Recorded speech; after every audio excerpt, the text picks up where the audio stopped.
अगर जम्मू कश्मीर को union territory बनाना master stroke था मोदी सरकार का, तो वापस अगर उसको स्टेट बना दिया गया तो ये मास्टर स्ट्रोक का बाप बन जाएगा। कैसे? पाकिस्तान को एक बहुत ही विचित्र फॉरेन मिनिस्टर मिला है और ये जो कहते हैं ये तो उनकी बात और भी विचित्र है। इन्होंने कहा है यूनाइटेड नेशन अपनी पावर का इस्तेमाल करे और कश्मीर के रेजोल्यूशंस को इंप्लीमेंट करवाए। वैसे ये बात आपने बहुत बार सुनी होगी और अगर इससे पहले ये बात कही जाती तो उसके मायने अलग थे, मगर आज इसके मीनिंग चेंज हो गए हैं। पीओके के अंदर गिलगिट बाल्टिस्तान एरिया आता है, वहां पर जबरदस्त आक्रोश है, बहुत प्रोटेस्ट हो रहे हैं क्योंकि पाकिस्तान की एयरफोर्स ने वहां पर बहुत सारी जमीन को कब्जे में ले लिया है, कश्मीरियों को भगा दिया है। ये इस्लामाबाद है और ये एरिया है स्कार्दू, यहां की हम बात कर रहे हैं। यहां से कश्मीरियों को दौड़ा दौड़ा कर भगाया जा रहा है, निकाला जा रहा है कि ये जमीन तुम्हारी नहीं हमारी कब्जाई हुई है। अब पहली बात के ऊपर अगर आपने ध्यान नहीं दिया है तो समझ लीजिए ये एरिया जो पाक ऑक्यूपाइड कश्मीर था वो अब पाक ऑक्यूपाइड लद्दाख एरिया में आता है, क्योंकि 370 को हटाने के बाद में ये एरिया लद्दाख और ये एरिया जम्मू कश्मीर बन चुका था। इस हिसाब से जितना भी ये एरिया पाक ऑक्यूपाइड कश्मीर था ये अब पाक ऑक्यूपाइड लद्दाख बन चुका है। और लद्दाख के ऊपर इंडिया पाकिस्तान के बीच में कोई कंट्रोवर्सी है नहीं, वहां वैसे भी मुस्लिम मेजोरिटी है नहीं,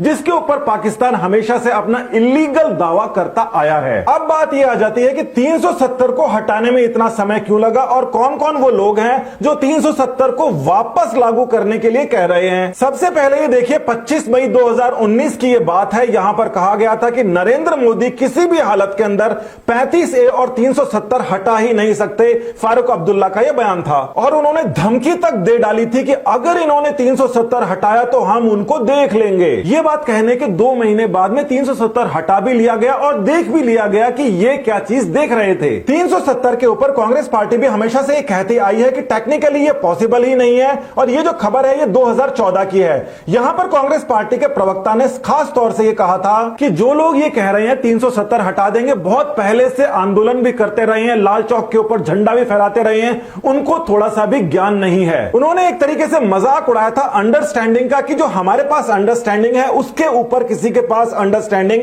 हो ही नहीं सकती और 370 हट नहीं सकता। 5 अगस्त 2019 को जैसे ही प्रेसिडेंट ने इसको साइन किया, जो पहले से लिखा था कि प्रेसिडेंट के साइन से हट जाएगा, वैसे ही 370 हट गया। शायद ये बात कांग्रेस को पहले पता नहीं थी या वो हटाना नहीं देना चाहते थे। और ठीक इसी प्रकार से पाकिस्तान के फॉरेन मिनिस्टर ने कभी नहीं पढ़ा कि कश्मीर के ऊपर रेजोल्यूशन यूनाइटेड नेशन में क्या था और क्या आने वाला है, उसके बारे में उनको जरा भी अंदाजा नहीं है। ऐसा लगता है कि पाकिस्तान को आज तक का सबसे वीक फॉरेन मिनिस्टर मिला है जिसने आज तक पढ़ा नहीं कश्मीर रेजोल्यूशंस में लिखा क्या है। यूनाइटेड नेशन की वेबसाइट के ऊपर आपको 1948 का रेजोल्यूशन मिल जाएगा, जब नेहरू जी भागकर यूनाइटेड नेशन गए थे और वहां पर कहा गया था restoration of peace and order और प्लेबिसाइट की बात कही गई थी। ये प्लेबिसाइट को तो कई लोग बोलते हैं, मगर प्लेबिसाइट से पहले restoration of peace and order के बारे में यूनाइटेड नेशन ने क्या कहा था, आज तक पेंच क्यों फंसा हुआ था, वो जानिए। देखिए यूनाइटेड नेशन के अंदर जाने वाला फैसला बहुत ही गलत था नेहरू जी का। आज हम इस बारे में डिबेट कर सकते हैं, मगर इस बारे के अंदर हमने कभी डिबेट नहीं की कि वो फैसला अगर गलत हो गया है तो उसको सही करने के लिए आज तक हमने क्या किया। 21 अप्रैल 1948 का जो रेजोल्यूशन है इसके अंदर साफ तौर से लिखा हुआ है कि पाकिस्तान और इंडिया को क्या क्या करना चाहिए। पाकिस्तान के लिए बहुत ही कम शब्दों में साफ साफ लिखा है कि पूरी तरीके से वहां से आप निकल जाइए और जितने भी आपके ट्राइब्समैन हैं, जिहादी वगैरह जितने भी हैं, उन सबको लेकर अपने घर पहुंच जाइए, उसके बाद आगे की बात होगी। ज्यादातर ये जो पत्थरबाज कम्युनिटी है जिनके पास कागज नहीं है, जो यहां पर कश्मीर में रहते भी नहीं थे, कश्मीरियत का मतलब ही पत्थर फेंकना इन्होंने बना दिया, इन सारों को पाकिस्तान लौट जाना है, पूरी तरीके से पाकिस्तान को वहां से खाली करना है। सबसे पहली बात यूनाइटेड नेशन के रेजोल्यूशन में लिखी है। इसके बाद में सेकंड नंबर पे गवर्नमेंट ऑफ इंडिया को बोला गया है कि ये जब चले जाएंगे उसके बाद में आपको क्या करना है वो देखिए। तो यहां पर बहुत सारे पॉइंट है। देखिए 14 नंबर के पॉइंट में ये लिखा गया है कि जितने भी लोग वहां से गए हैं उनको वापस बुलाओ, जो कश्मीर के हैं, यानी कि जो कश्मीरी पंडित हैं उनको आज के टाइम के अंदर वापस वहां पर पहुंचाना पड़ेगा। साथ ही के अंदर जितनी भी माइनॉरिटीज किसी भी पार्ट के अंदर हैं उनको प्रोटेक्शन देना पड़ेगा, जो कि वहां पर हिंदू माइनॉरिटी ही थी।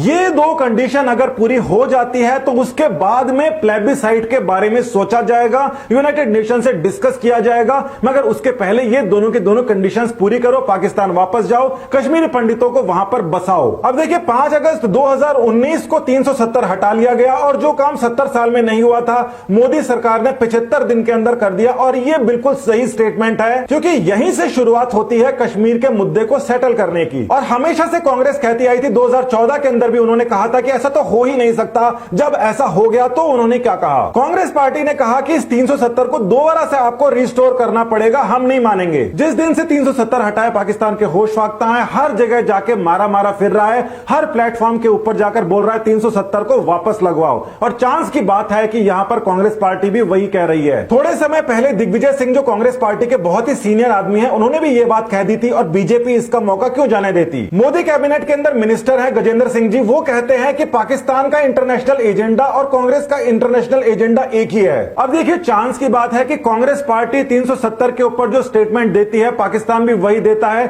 और बीजेपी इसको हाथ से जाने नहीं देती और जिसको मिलता है मौका मार देता है वो चौका। अब बड़ी बात तो यह है कि पाकिस्तान के पास ही बांग्लादेश था, देखा जाए तो बांग्लादेश के पास पाकिस्तान था, क्योंकि इनकी जो पॉपुलेशन थी वो ज्यादा थी और पाकिस्तान ने कभी बांग्लादेश को वापस लेने की कोशिश नहीं की, क्योंकि उनका इंटरेस्ट मुस्लिम पॉपुलेशन में नहीं था, चाइना के इंटरेस्ट में ही उनका इंटरेस्ट था। चाइना को अपना एक सीपैक निकालना है पाकिस्तान के अंदर से और वो निकलता है इंडिया की बाउंड्री से, जो वो चाहता है कि पाकिस्तान को मिल जाए। मगर आज ये प्रॉब्लम हो गई है कि ये जो पोर्शन है सिर्फ इतना सा ही जम्मू कश्मीर रह गया है और ये जो बचा हुआ पोर्शन है ये तो लद्दाख है और इसके ऊपर यूनाइटेड नेशन ने कुछ नहीं कह रखा। अब जो निपटारा होना है केवल इतने से एरिया के ऊपर होना है और इसी बात को लेकर पाकिस्तान की एयरफोर्स बौखला रही है। और वो कर क्या रही है कि गिलगिट बाल्टिस्तान से लोगों को वहां से खदेड़ रही है, कब्जा कर रही है, क्योंकि अब जो मामला है वो उल्टा पड़ रहा है। यूनाइटेड नेशन का जो रेजोल्यूशन है वो केवल state of Jammu and Kashmir का है और इसके अंदर ना तो कहीं पर लद्दाख आता है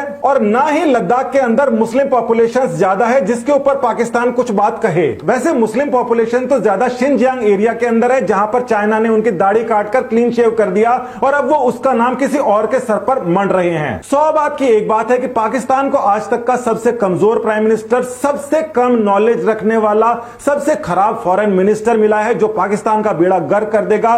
दूसरी ओर इंडिया के पास में इस समय तक की सबसे पावरफुल लीडरशिप आई है। तो जिन लोगों के पेट में दर्द हुआ था जब जम्मू कश्मीर को यूनियन टेरिटरी और लद्दाख को यूनियन टेरिटरी बनाई गई थी, उन लोगों के पेट में डबल दर्द होएगा अगर इसको वापस से जम्मू कश्मीर को स्टेट बना दिया गया और लद्दाख को यूनियन टेरिटरी रखी गई। इसीलिए यह मास्टर स्ट्रोक नहीं, अगर ऐसा होता है तो यह होगा मास्टर स्ट्रोक का बाप। धन्यवाद।